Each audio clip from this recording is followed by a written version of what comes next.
வரலட்சுமி.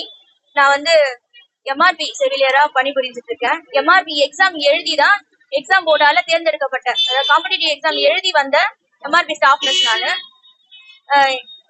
நாங்க வந்து மூணு நாட்களா தொடர்ந்து போராட்டத்துல ஈடுபட்டு இருக்கோம். முதல் நாள் வந்து 18ஆம் தேதி சிவானந்தா சாலை சேப்பாக்கத்துல உண்ணாவிரத போராட்டம் இருந்தோம்.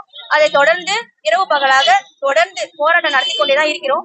நேற்று வந்து அமைச்சர் மாசு என்ன சொல்லியிருக்காரு, போராட்டம் முடிஞ்சிருச்சு, நாங்க வந்து பேச்சுவார்த்தை நடத்திட்டோம் அப்படின்னு சொல்லியிருக்காங்க.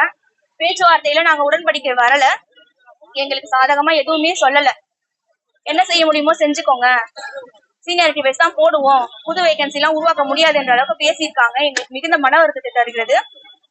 இது பெண்களுக்கான விடியல் ஆட்சின்னு சொல்றாங்க, சமூக நீதி பேசும் கட்சி அப்படின்னு சொல்றீங்க, மகளிருக்கு வந்து சிறப்பு பேருந்து விட்டுருக்குன்னு சொல்றீங்க. நானும் மகளிர் தானே, செவிலியரும் மகளிர் தானே. இப்ப எம்ஆர்பி எக்ஸாம் எழுதி வந்து தொகுப்புதியத்திலே எத்தனை வருஷமா நாங்க வெயிட் பண்ணோம் நீங்க நினைக்கிறீங்க?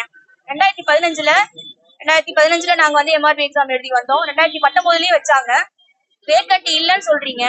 எல்லா ரெகுலர் போஸ்டிங்லயும் கான்ட்ராக்ட் பேசிஸ்ல நீங்க வந்து அந்த வேக்கண்ட ஃபில் பண்ணதுக்கு அப்புறமா வேக்கண்ட் இல்லைன்னு சொல்றதுல எந்த விதத்துல நியாயம்? நீங்க கவர்மெண்ட் எக்ஸாம்னாலே அது வந்து பர்மனன்ட் ஜாப் தான். மக்கள் எல்லாருக்கும் அது பர்மனன்ட் ஜாப் மட்டும் தான் தெரியுது.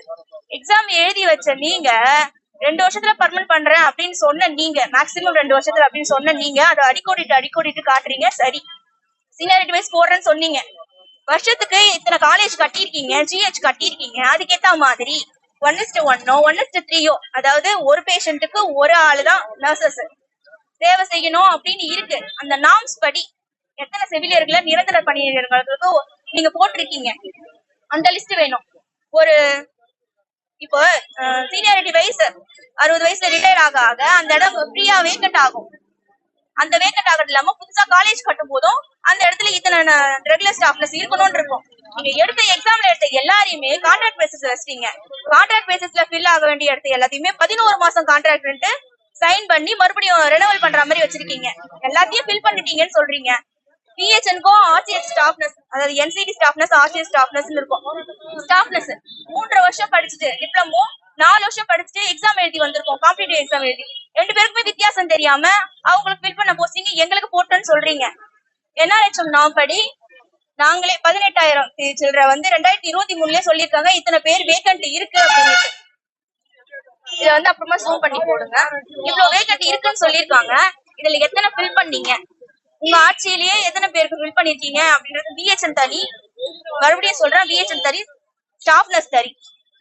ரெண்டுத்துக்கும் வித்தியாசம் பார்த்து தெரிஞ்சு துறை அமைச்சர் வந்து விளக்கமா கொடுத்தீங்கன்னா நல்லா இருக்கும். கடந்த காலத்துலதான் வந்து தொகுப்புதிய முறையை வந்து அறிமுகப்படுத்தினாங்க அப்படின்னு சொல்றீங்க.